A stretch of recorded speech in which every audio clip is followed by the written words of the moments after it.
De minutos do mediodía seguimos aquí en directo no termómetro. De seguida estamos con Héctor, pero antes, que está pasando? Isto se llo contaran as nosas avoas ou os nosos pais, que cada vez se multiplican máis as dimisións. A xente ten un traballo, ten o seu salario, pero decide voluntariamente renunciar. Unha tendencia á alza. Quen non pensou algunha vez en berrarlle ao xefe que ata aquí chegamos? As dimisións son unha práctica moito máis común do que se pensa no noso mercado laboral e, por dicilo de algunha maneira, están de moda. Nunca tanta xente renunciou ao seu posto de traballo. Hai varios factores que influen. Despois da pandemia chegou de Estados Unidos a coñecida como Gran Dimisión. Millóns de traballadores autodespedíronse por todo tipo de circunstancias, uns porque buscan cobrar máis, outros porque non se senten realizados e outros porque están fartos do mal ambiente cos compañeiros. E a mentalidade cambiou, sobre todo nas novas xeracións. Se hai anos aguantaban canto lles caese no traballo, agora o limiar é máis baixo e comezan a negarse a certas cousas. Na primeira metade deste ano bateuse o último récord con case 1,5 millón de dimisións. É como se toda a poboación das provincias da Coruña e de Lugo decidise non volver ao traballo. E todo isto pasa mentres os empresarios de varios sectores están desesperados porque non atopan persoal.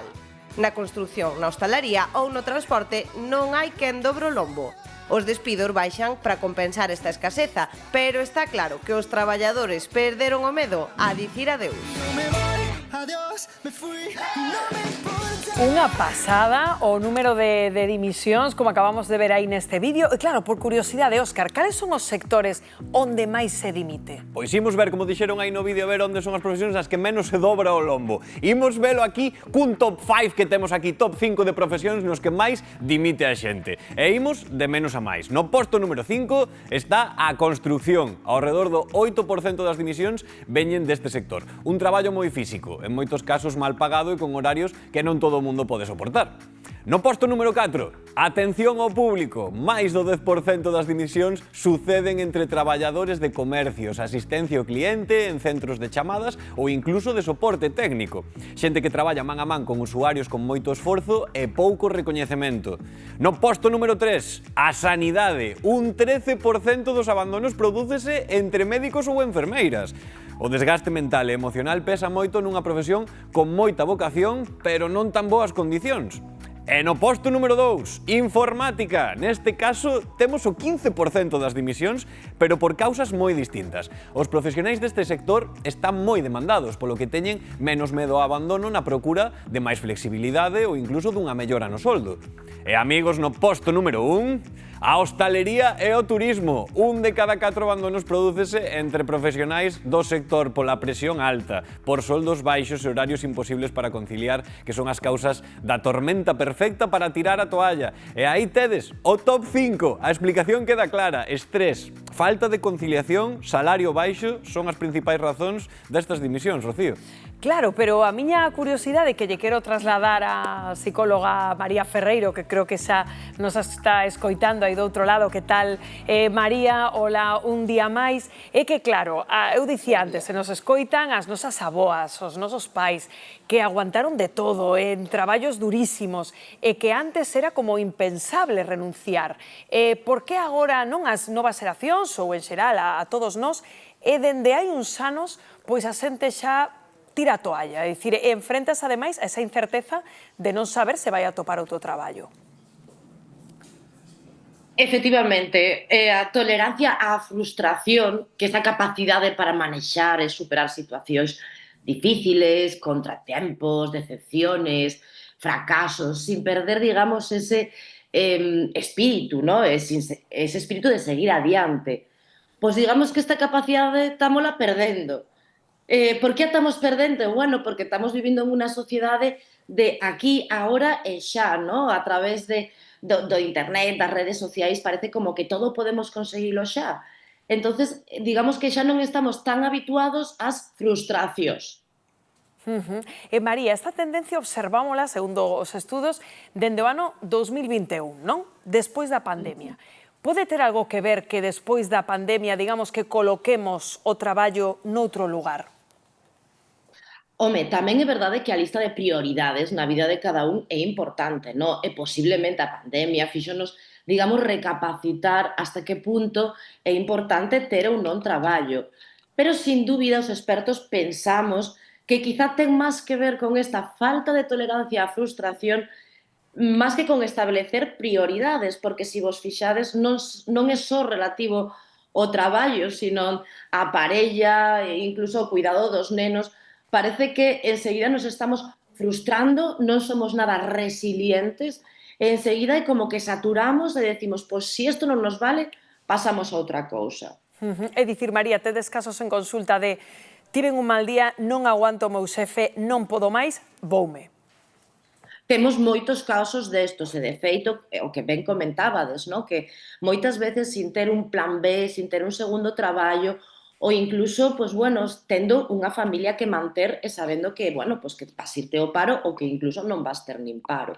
Pero, como digamos, esa sociedade na que vivimos da inmediatez, do aquí e agora é o que quero e quero xa, é o que está promovendo esa saturación, esa falta, como decíamos, de aguante que sí que tiñan os nosos antepasados.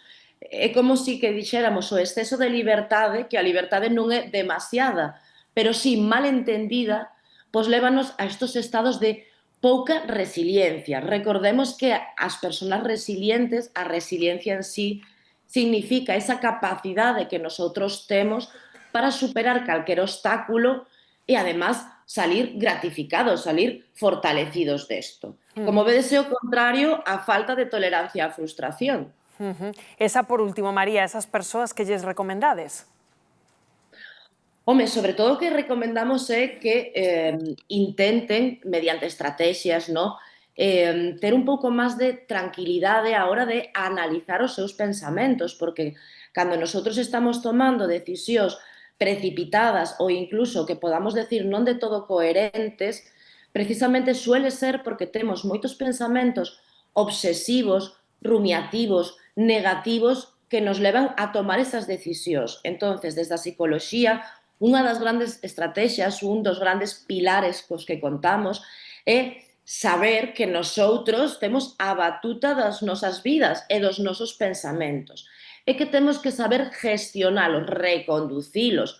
Non porque un día estemos saturadísimos do noso xefe, vámoslo mandar todo por aí, sino que vamos a ser capaces de reconocer que un pensamento negativo, obsesivo, o que lle estamos dando voltas, pero que tamén podemos decir, vale, hasta que punto isto é certo? Podo velo de outra maneira? Por exemplo, é certo que estou farta do meu xefe, é certo que todos os días cando chego, o do meu compañeiro, parece que me crea ansiedade esta persona, pero a verdade é que con este traballo podo levar cartos á casa, estou hasta certo punto cómodo, o meu neno pode ir á escuela, etcétera, etcétera, non? É dicir, darlle esa pequena volta ao pensamento para que en lugar de facernos dano, digamos, fustigarnos cos nosos propios pensamentos, teñamos esa capacidade de reconducir e de volver coherente, de ver o lado resiliente, outro lado da moeda. Contar hasta 10, que se dixo tamén de toda a vida, moitas veces, non? María Ferreiro. E ver hasta que punto o pensamento é racional, porque a veces só contar hasta 10 non nos sirve, sino hasta que punto que estou pensando é certo ou non. María Ferreiro. Moitísimas grazas, como sempre, por atender a chamada do termómetro. Un biquillo grande. Gracias a vosotros. Bo día. Bueno, trasladolle a mesa 1:15. Gloria, estás de acordo? A ver, por que a xente agora dimite? Por esta falta de tolerancia, frustración, como apuntaba a psicóloga? Verdad, porque antes só dimitían os políticos, non? Ahora se dimite o albañil, dimitían poucos, Gloria, poucos. Bueno, pero a palabra dimitir empregábamos para os políticos, ahora non. Ahora xa dimite o albañil, dimite non sei que, porque lle falta non sei que, resiliencia. Falta de tolerancia, frustración. Eso que estou hasta a coronilla, non gaño nin para chegar a primeiro de mes, teño que aguantar a un tipo que non me dirixe a palabra, que me trata mal e máis, porque sí. Non, a ver, a min aquí, ahora en serio, o que me faltan son datos. Eu quero saber, dentro destas dimisións globais, a que idades pertenecen, porque iso é fundamental. Non é o mismo, non é o mismo. Pero vou trasladovos, é dicir, se a tendencia é que dende o ano 2021 fíxonos un debuxo antes Óscar de profesións, eu digo, xefes que che fan a vida imposible, houbo toda a vida. Por que agora dicimos ata aquí e antes aguantabas? Pois porque alguén os conta, o mellor. Vale. Bueno, porque algunos ti crees que vale? Pode ser, cuidado. Principalmente creo que é porque as necesidades primarias témolas case todos, máis menos cubertas. É dicir, eu non teño que aturar porque igual mañá a miña filla non come. Se a miña filla mañá non come, eu aturo a 10 jefes que me estean tocando as narices. Por eso digo que pero iso, afortunadamente, xa non é así. Entón, a xente pode permitirse, e vou poñelo entre aspas, permitirse o luxo de dicir, mira, eu non estou a gusto aquí, non estou disfrutando, non estou ben, prefiro buscar outra cousa. Ti como ves? Que a ti custou xa topar persoal recentemente. Pero eu creo que precisamente por eso, porque sabemos que hoxe todo o mundo busca traballadores. Eu creo que te dis, bueno, pois vale, ao mellor non teño nada, pero non estou cómodo no meu traballo, pero lárgome porque malo será que non encontre, porque pasa moito, porque todo Dios está buscando, se unha hostelería está buscando, pero eu digo tamén, a ver, hai que traballar en todos os sitios, marchas daqui, pero tens que traballar no de enfrente. Se o que che molesta é traballar, vamos a viar. Entonces tamén, hai un refrán, sabes como, Rocío, sabes o refrán, que sole o refrán, que nadie entenda mal, pero cambiarás de patrón, pero non cambias de ladrón. Entonces, a veces hai que ter cuidadito tamén, É que eu non sei, eu que percibo que entre a xente nova e unha miña xeración tiñamos como medo a perder o traballo, non? E a topar. E era inculcado. E cando te facían do traballo. Pero era inculcado tamén. A min as veces pareceme ata ben, non? A xente non ten ese lastre. A liberdade está moi ben. Hai un cambio importante de cultura. Totalmente. Entonces hai varios factores, é dicir, hai un factor pois de xente que empresarios que aínda non se modernizaron e que siguen con unha teima de... É que os que realmente están en shock son os empresarios. Sobre todo a xente máis nova non está disposta a pasar por aí. Claro. Estáme dicindo Sos Antón, claro, eu escoitote claramente porque te teño a mí o teu carón, pero que o teu micro deixou de funcionar. Volou. Pero ademais, é normal, leva o programa facendo chave. Mira que interesante o que nos estaba contando Sos Antón. Sos Antón, mentre recuperamos o teu son, Sos Antón estaba dicindo que cambiou a cultura do traballo, non? Antes, por exemplo, ti estabas deseando que che fixeran un contrato fijo, tiñas un contrato temporal e dicías, porque ademais as dimisións, a maior parte é xente que está indefinida. E diste, antes, Dios mío, cando me facían fijo, estabas temblando que non se renovara. Pero isto vemos a reforma laboral. Tantas persoas que tiñamos un traballo temporal, pasamos a ser fijos discontinuos, pero realmente nas mesmas condicións. Antes a xente quería ser fijo porque tiña as condicións. Agora non. É que claro, é que falan tanto que hasta caeu o micro de tanto que falaba. Eu xa sabía que isto teu hoxe non acababa ben, tanta chave de xudo. Pero bueno, taekwondo.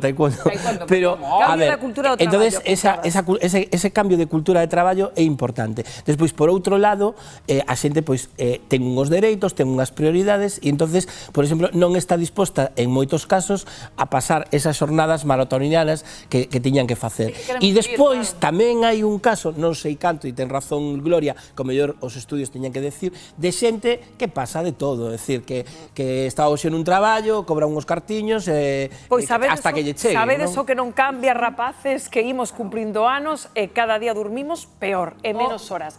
Por que sucede? Como podemos remedialo? O se falamos disto con Héctor. Eran las 5 de la mañana.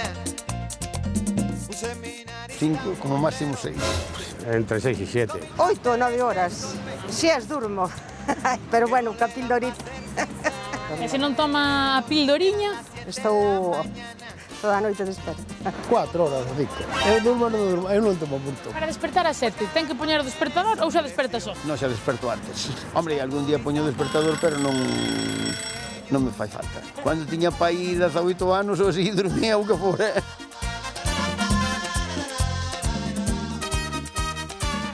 Bueno,